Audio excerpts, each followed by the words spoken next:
Hello, and thank you for tuning in to Starting Small. Today, I'm joined by Suze of Pattern. Suze, thank you so much for taking the time. Thank you so much for having me. I'm super excited for today's chat. For sure. So, I'd like to kick things off with your upbringing. So, where did you grow up, and what would you say your childhood was like?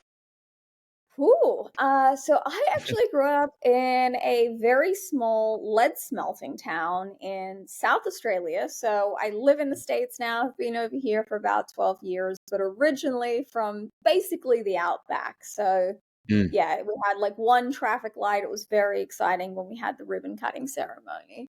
Um, So, and my parents always like to, say, "Oh, you're about as far away from home as you could be." Like my brother even found a world globe actually that had my hometown of Port Pirie on the map, and it's Mm. halfway around the world. Wow. Um, yeah. But growing up, I'd say, look, it was a small country upbringing. I was from a single parent family. I grew up living with my dad. Mhm. And as a kid, I was pretty quiet. I was pretty introverted, but also I'd say very self-driven, very determined, a little obstinate at times. Yeah. Uh, I had very high standards for myself and definitely a very strong point of view. I always loved to educate people. That was Mm. my goal. My degree in the end ended up being in education. Yeah. But I remember being a kid and I'd sit my nana down and I would be like, "You're my student, Nana." And then I would educate her on all of the rules and lessons that I thought she needed to learn when she was babysitting me. Mm. Love it. Love it. So, with that passion of educating, I'm curious, what were some of your interests growing up as a kid growing up in Australia? For me, it was kind of interesting. So my dad drove around a lot for his job, so I would, spend a lot of time in the car driving around with him and traveling to Mhm. different towns. And but I was very introverted, so I loved to read. I was very big kind of bookworm. And I also always had a passion for home and homewares, which, fast forward to later in the conversation, I ended up starting a business in home and homewares. Yeah. But as a kid, I couldn't afford to buy full price magazines. So I'd go to the op shop or the thrift, stores, I think we say over here in America. Mhm. And I'd buy like old copies of Home Beautiful or Better Homes and Gardens. And I would literally just sit and look at them and, imagine like how I wanted to have my home one day. Love it. So I saw you went on to study at the University of Technology, Sydney. What did you end up studying there? And then also what led you to go there? So for me, so growing up in my small town, I kind of had always known that I'd wanted to leave the town. It was something where a lot of people that I grew up with actually stayed in my hometown, but I kind of thought, well, I want to take a leap of faith. And I was really lucky that when I was 15, 16 years old, I got a scholarship to a high school in Sydney. Mm. And so I left my family behind, moved to Sydney, and was very lucky. I got to stay with my cousin, who was a little bit older than me, and her husband. They were very kind and had me kind of through my last couple of years of school. Mhm. And then from there, I stayed in Sydney. It was definitely a culture shock going from like a little lead smelting town Yeah. to, my end of high school was very exclusive, like private girls' school in Sydney. Mm. It was actually there's an Australian comedian, Chris Lilly, and he did like a show that made fun of private schooling, and it was like that. Like we'd get Saturday detention if our socks, Yeah. were not high enough and worn in the right way. Um, and so I graduated high school when I was pretty young. I was just 17, and so I kind of that's pretty young, honestly, to decide what you Yeah, want to do with your entire life. for sure. Um, and because I'd grown up, with this bossy teaching nature of mine, feeling like I needed to educate people, I thought, well, I better get a teaching degree. Yeah. Um, and the reason I chose the University of Technology was really because they were one of the first universities to allow you to do practical teaching in your first year of your degree. So a lot of Mm. the other universities made you wait a few years into your degree before you could do what's called like relief teaching, or I think that's what it's called over here in the States, where Yeah. essentially your teacher's out sick, someone comes in, substitute teaching. Substitute. Yep. And so that was really the main reason I picked that. The problem or opportunity as it really was I realized pretty quickly, I was like, I'm not sure that I actually want to go into teaching. It was just something that my whole life I'd assumed I did. Yeah. Um, but I was young, and I graduated uni and I was barely 20 years old. That's like very Wow. young to think about going and teaching the next kind of generation. Yeah. Uh, and so what actually changed my path was this woman named Julie. Huge shout out to her. I credit so much of what I've had the opportunity because of her. But Mm, basically, pay my way through uni, I had nannied. Like that was what I did, and I had met Julie. She had two young children, and hired me to be her nanny. So I nannied for Pippa and Lachlan, and mm. but Julie worked from home, and she was a publicist. Okay. And so she really exposed me. She actually helped me get some first internships. She helped me get Mm. my first job in celebrity management when I said to her, "Hey, I'm not sure that I want to go into teaching." Yeah. And then she actually poached me back from my celebrity management job after, I'd graduated to work with her in her agency. So I became her right hand. She taught me so Mm. much about PR and how to spin a story and how to create a compelling narrative. Yeah. Um, she was very entrepreneurial. Mm. It was a very small business, but we actually did the PR for a lot of print magazines. So, Mm. People Magazine's Australian kind of sister publication is called Who Magazine, and so we'd Okay. do the cover shoots for that, the celebrity events, etc. And I would play Mm. stories and create stories. I also worked for Gardening Australia magazine, and so Wow. I very quickly became adept at creating a story out of Yeah. not necessarily the most newsworthy items. Um, but really, that was when I saw very firsthand print media, especially in Australia at that time, that was struggling. This was, Mm. 15 years ago.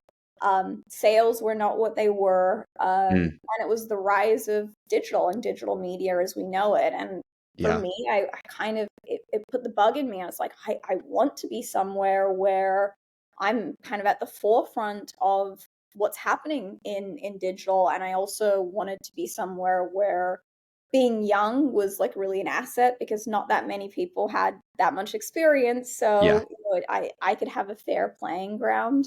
Mhm. Um, and that led me to digital. So from there, Mm. I worked for an agency in Sydney and then decided, hey, that's not enough for me. I need to move overseas. So Yeah. then I came over to the States.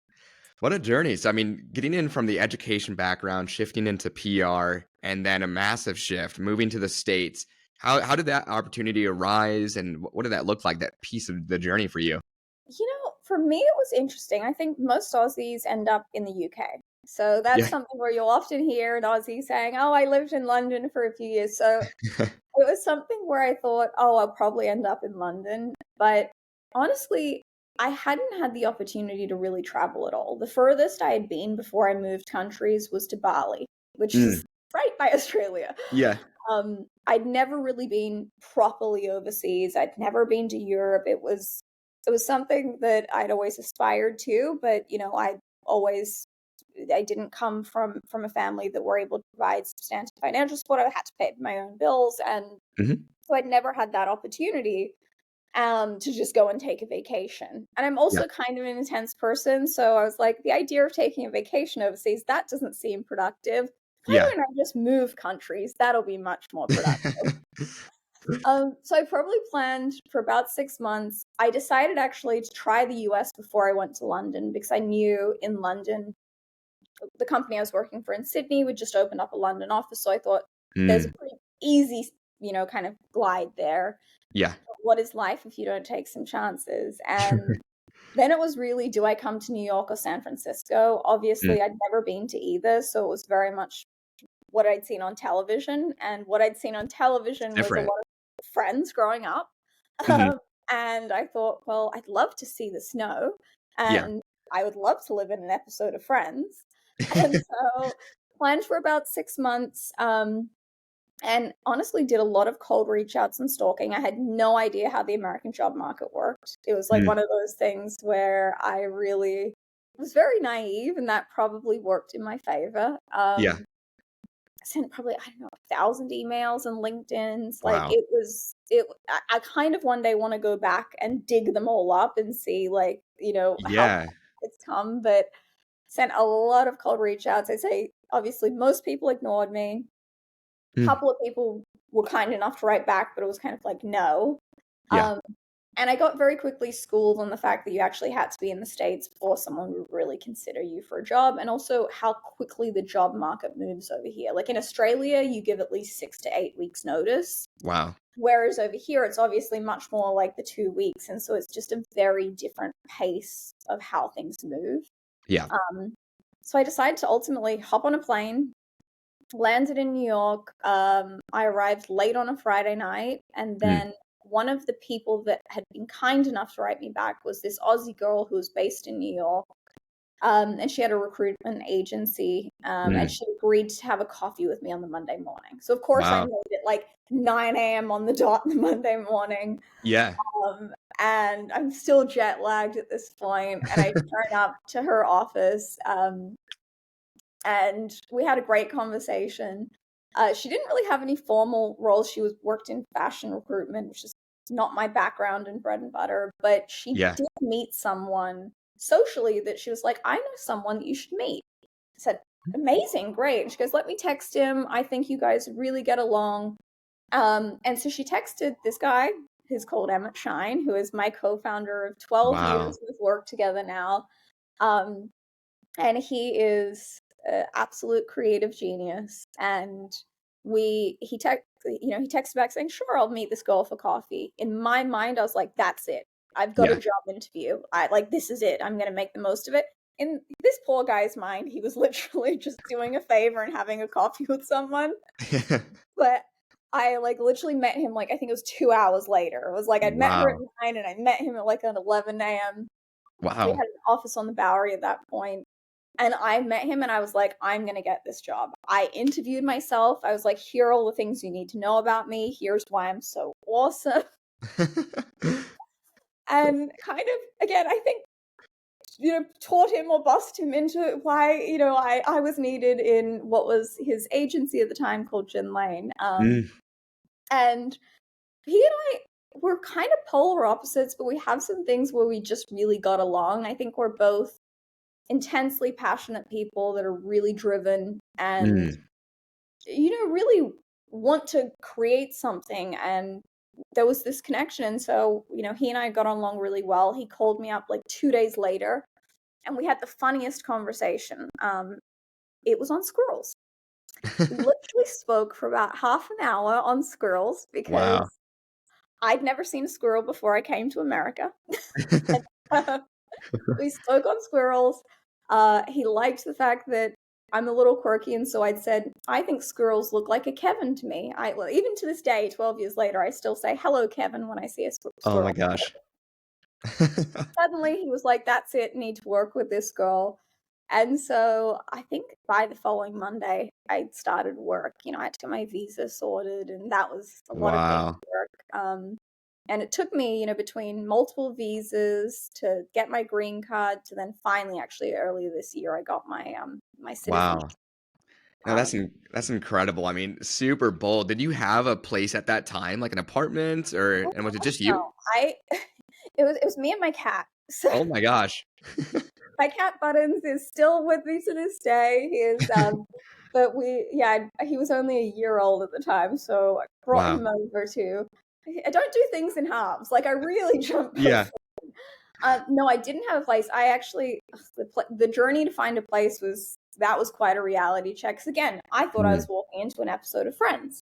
yeah. I was imagining, oh my goodness, this fabulous apartment that I was going to get. And then my first one was a pretty creepy Airbnb where I didn't realize the host was going to be staying there at the same time. Oh.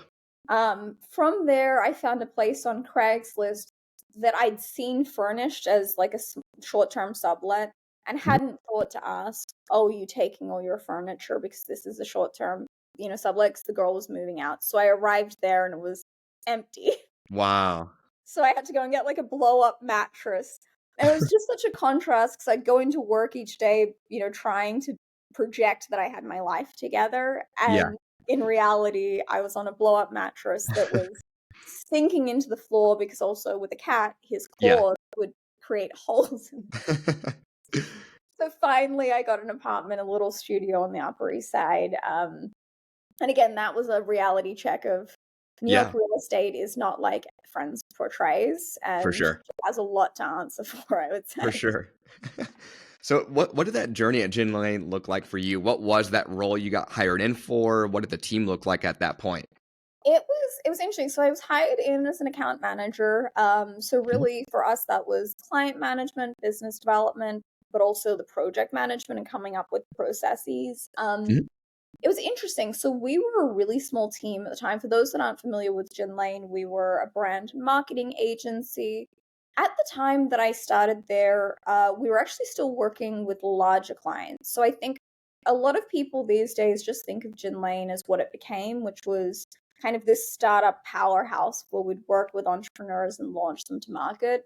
yeah, When I started there, though, we were actually mostly working with we did a lot of work with artists, so that actually is mm, where a lot of our very white background, give content space to breathe aesthetic came from, was because yeah, we'd worked with a lot of artists. And if you think about a gallery wall, you let the art breathe.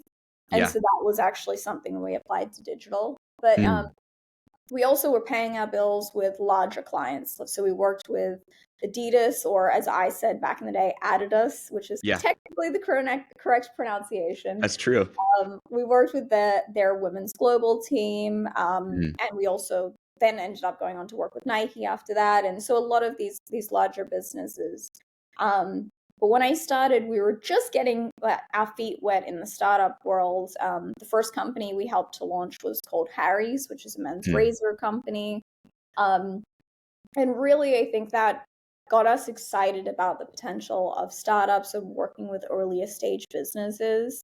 yeah, And so it was really from 2013 and 2014 that you saw like this distinctive shift in how we decided to operate as a business, mhm, where honestly it was scary. We were a yeah, small team. We always were a small team, actually, even in the end kind of days of it. And we were trying to figure out sometimes how to make payroll when we were making this change from large companies to working with startups. mm, I think people don't see actually a lot of the kind of crazy times that we had. I think people always think of the shiny outcome, but actually mm, it was a group of us in our 20s at the time, trying to figure out, how to build a business, yeah, creating processes from scratch, and, learning how to take equity in businesses. Our business model ended up being a cash equity blend. mhm, But that took many years. And it's like, I yeah, think people always think of the Gin Lane of the 2018, 2019 era, which, had more business than we knew what to do with, and yeah, had developed our reputation. But those early days they were tough. for sure. I'm very thankful for them. We really were able to hone both our brand and experience design shops. And Mm, I think what we became known for, and what I still am, think and take into my work this day, is really developing brands that feel human. Like, I yeah, think that's so important. Something that feels human, that you can really resonate with in some yeah, pretty obscure categories that you wouldn't normally think of as being personified, like for sure. toothbrushes or razors or salads. Yeah, for sure. At what point did Gin Lane then scale to towards like your end days there, then also shifting in with your co-founder to Pattern today? What was that current state of Gin Lane? It was interesting. So, I mean, it took us years to go from Gin Lane to Pattern. Funnily enough, Yeah, like the name Pattern was first in like an internal document as early as probably 2013. We just didn't know what we wanted to do with something, but we knew one yeah, day we were going to do something that was going to be called Pattern. yeah, Um, and our other co-founder joined when we were still Gin Lane, and it was the three of us, Nick, myself, and Emmett. So we've all worked together at this point for 10 to 12 years, depending on who who the co-founder is. for Um, sure. but it was really, as we went through Gin Lane, it was an interesting time in D2C, honestly, because Yeah, you kind of look at this era where D2C was at its heyday, right? There was so yeah, much venture capital money going into D2C. It was like the early days of meta advertising being really something where your CPMs weren't being throttled at the time. There was like limitless opportunity to scale. yeah, And you were seeing companies do that. It was regular for, D2C companies to get a lot of venture capital, spend a lot of money on branding, and then just to mhm, try and scale at all costs. Yeah. But then that kind of started to come to a halt, right? And Mm. kind of saw the writing on the wall where we were saying businesses are scaling to 8 and 9 figures, Yeah. but what's the path to profitability? Like, these are physical product businesses. They have very real costs associated. These are not SaaS Mm. businesses, but they're being valued like a SaaS business. Yeah. And we all collectively were acting almost in this bubble of almost like there's just endless money that you can keep pouring into customer acquisition. Mm. And like this top line number when no one was really saying, let's really analyze the health of the P&L. Yeah. And so with that, I would say, we really, said we need to figure this out because we as an agency, we're obviously, getting a lot of VC backed businesses as our kind of core clientele. But Yep. also, we were like, there has to be a better way to build a business. And that Mm. was when we started toying around with the idea of what about if you thought about building a business in the same way as we've thought about an agency? You have a Mm. team that works across multiple clients or businesses, and Yep. you really focus on instead of scaling one brand to 9 figures and Mm. therefore losing profitability as you kind of hit increasing CACs, Yep. what about you had 5 brands or 10 brands and you scaled each to their most kind of profitable inflection point Mhm. and said, that's good. And you Yeah. ran out of one team. We're like, there's something really interesting here. And so that was really where we said, like, let's actually do this. I think Mm. it was something though where, going from working with entrepreneurs to becoming entrepreneurs ourselves, like that was a big step and it wasn't something we took lightly. Yeah. Uh, the other thing that we really were so conscious of was we had this incredible team at Gin Lane. And so we wanted to do something where that team came with us on this journey. Yeah. Um, and so we did make a decision actually that there was going to be like a complete pivot, which a lot of people said, why? Why not Yeah. just an agency going as well as kind of doing this? There was probably about 6 months of crossover. Like we were working on pattern before we'd announced it, obviously. So there was some behind the scenes. Yep. But it really was something where we kind of said, let's jump both feet in, let's commit and do this. And then we decided, honestly, homeware space. Look, we'd done, of course, the market assessment and said there's an opportunity here. It's, we can really do something.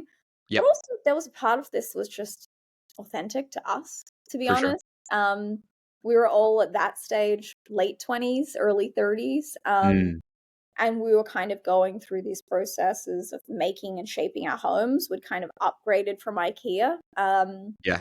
And we said, well, if we're enjoying doing this and we're learning how to adult, how do we celebrate this in other people? Uh, Mm. and it's where Pattern's mantra and kind of our motto and mission comes from, which is to help people enjoy daily life at home. I love that. So it's like one of those things where, we keep just thinking like, let's make sure that we appreciate these micro moments, like, drinking from a cup of, a beautiful glassware and having your cup of tea, just stepping out of the Mm. shower in the morning and wrapping yourself in a towel. There are Mm. these things that are just, I think, often go unnoticed, but if you Yeah. actually take a second to appreciate, that's what adds up to your enjoyment in your day. That's what Yeah. makes your day wonderful. And so that Mm. was really the birth of Pattern. Love it. We've had a lot of pivots along the way, though. Yeah. What did that rollout look like of Pattern? What was there one brand that you guys launched with? I'm curious, what did that first rollout look like?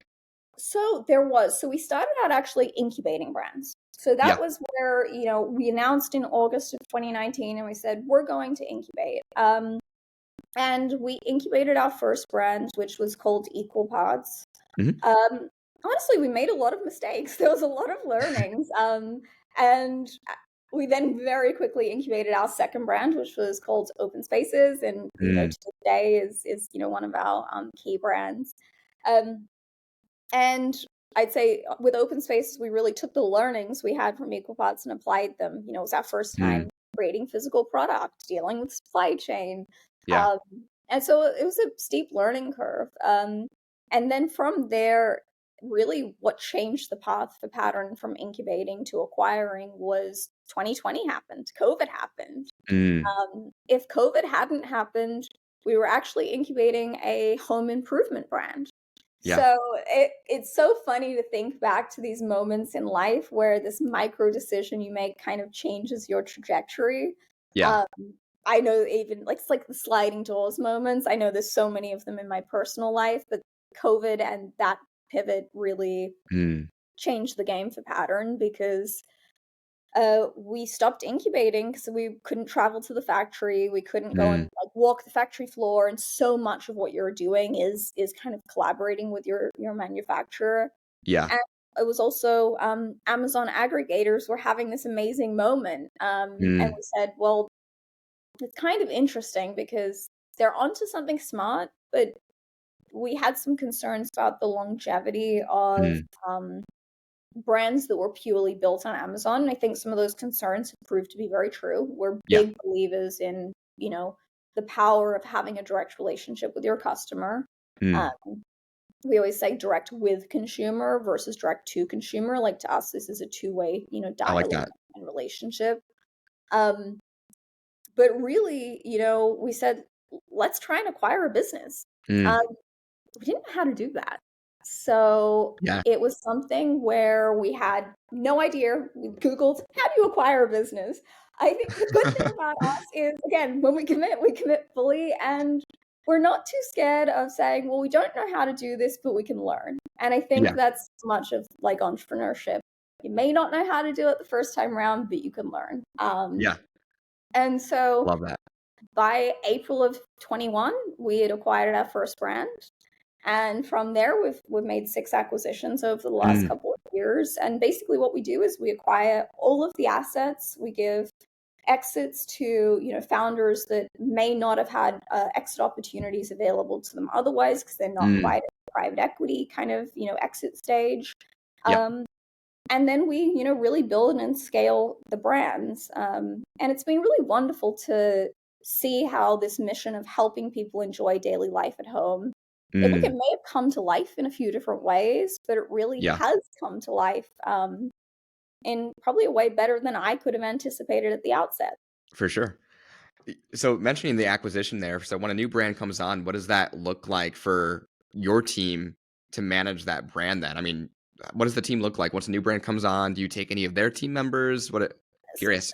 Yeah, sometimes. I mean, it really depends on how structured their team is. This is different sizes and scales. There's always an integration process, and I really think of this as like method acting. I want Mm. to spend as much time as I can with that founder to understand not only the logistics and the practical aspects of a brand, because again, you can write standard operating procedures, there's processes for everything, but Yeah. I want to understand what made them start this brand in the first place, what makes them tick, Mm. and how can I, help put myself in their shoes to do the best job of, shepherding this brand into the Mm. future. Again, there's a very long integration checklist of all of the more practical and executional tasks that Yeah. happen in a transaction. For um, sure. we've definitely gotten really good at ticking those off the list, but I think what makes it like what's the difference between success and failure, it's can you understand the DNA of that brand, um, and what kind of the magic sweet spot of it is that's Mm. so authentically connecting with the consumer. Mm. I love that. So you've mentioned Pattern as a family of brands, not really a holding company. I'm curious, what would you say is like the core value of Pattern brands? Once you bring that brand on, what does Pattern represent across all brands? It's interesting. I think if you ask customers, they might know, and like we certainly are very, transparent of saying, this is, part of the Pattern family. I Yep. think some consumers probably notice that, and certainly we see some organic, cross selling. But I Mm. think for us, it is look, we're still a one team, one cap table model. So I have one team that works across the entirety of the portfolio, Mm. different ratios and percentages, but the goal of it is that we're sharing learnings and Yeah. we are making each other stronger together. Like one of our favorite brand values is 1 + 1 = 3. Mm. How will we better and stronger together? And I think that's that's the value of pattern in this is how do we build something that is greater than the sum of its parts? Love that. As far as the marketing side goes, I'm curious, what does that build out look like that works well for you guys? I mean, brand wide, I'm sure it differs brand to brand, but the marketing team, I'm curious. Look, I think for our marketing team, it's kind of the standard way you think about building a team. Look, I'm a big believer that to kind of scale a brand to the first 20 or 30 million, it's really the Hmm. fundamental channels, right? You're going to be spending on Meta, you're going to be spending on Google, you're going to be focusing on some retention efforts and really making sure you're nurturing that relationship.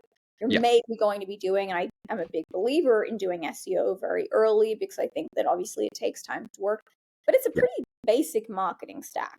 Again, depending on your, consumer profile, depending on your assortment and what you're selling, the price point and category you're in, maybe TikTok comes into play, maybe something else does. I mhm, think it's really as you start to reach greater revenue scales that you can start to like strategically layer in. But I do think in sometimes there's almost the risk of like shiny object syndrome where, yeah, I think sometimes people want to try everything all at once. And I'm a really big believer in like, let's keep it simple. yeah, Let's really scale these platforms for as much as we can. And then you can obviously do really well with mm, affiliate, add in some, direct mail. I'm a huge fan of direct mail. yeah, Obviously, word of the month or the last few months has been app lovin' and everything that's happening with app lovin' there. But again, I mm, think those are things that as you scale make sense to do in a really strategic, thoughtful way, but are not necessary from day one and certainly are not needed for your first, yeah. 10, 20, $30 million. Yeah, for sure. I'm super curious what your supply chain currently looks like. So post manufacturing, does each brand have individual 3PLs, or are all of these in-house one inventory solution? I'm curious. So we still work with 3PLs. I'm a big Yeah. believer in, amazing 3PLs. For us, we work with a number of 3PLs and really we look at like what do they specialize in? Are Yeah. they people that specialize? Do they have a like great bi-coastal distribution that's really important for any of our physically larger items? And what's their pick and pack fee for a two-handed pick versus a one-handed pick? Again, Mm, when I was starting out, I didn't realize there was a difference between a two-handed pick and a yeah. one-handed pick. Now I know the difference. What's their storage fee? For a physically larger item, I'm looking at like how much space am I taking up on their floor and like what's that costing me? Mm, Versus those that are really great at dealing with smaller items, or perhaps have more of a specialty and boutique wholesale that can be a little bit more manually labor intensive. So we mm, have a number of partners throughout the US where, again, sometimes, multiple brands will be with one 3PL, which is great, gives you mm, obviously the benefit of negotiating volume yeah, based pricing. But also, it's about finding the 3PL and the partner that, like, again, it's all a matchmaking game. for sure. I like to wrap up each episode here, and I mean, your story resembles starting small to a T. The way the way you moved, sacrificed, went to New York, the entire journey throughout. But if you can share one piece of advice with an aspiring entrepreneur, maybe something you've learned, regret along the way, what would you say that would be? Ooh, I think probably the biggest piece of advice is like being very clear on your end goal, but flexible in your approach. I Mm, think entrepreneurship is really about how do you balance vision with adaptability. Like, yes, you mm, need to be clear on what that destination is, whether that's scaling to millions in revenue or becoming a household name or solving a problem that's specific to your customers. But I think the how you get there, that's what requires really flexibility. mm, um, because I think I've always seen a lot of founders kind of make the mistake of saying, well, this wasn't in my original plan or this isn't the perfect moment. But I think if I've learned anything, it's that there's no perfect path. It's just like, yeah, how do you make the best decision with the information that you have? And then basically be very open to pivoting as there's new insights that come your mm, way. Because I actually think sometimes pivots can really bring opportunity. And I think we saw that, so much with Pattern. mm, And I think it just really allows you to seize those opportunities that you didn't see, coming. yeah, But if I can cheat, I'm going to add one more as yeah, well, please. which is stay in the game because your perseverance will pay off. I think Mm, that that's the other thing is just like some days it feels like everything's going wrong. you're kind of like, why on earth am I doing this? Like, is this all worth it? I still to this day have those questions sometimes. Like, we all have those moments, but I think it's Yeah. just if you keep going and putting one foot in front of another, you just kind of you show up, things get hard, you learn Mhm. from those setbacks though, and I think you just need to stay alive sometimes long Yeah. enough to have that breakthrough. Um, I always just say like failure isn't fatal. The key is really Mhm. how do you learn, how do you adapt, and how do you push forward. I love that. Well, Suze, thank you so much for taking the time. And to the Thank listeners you. out there, make sure to check out Pattern at patternbrands.com.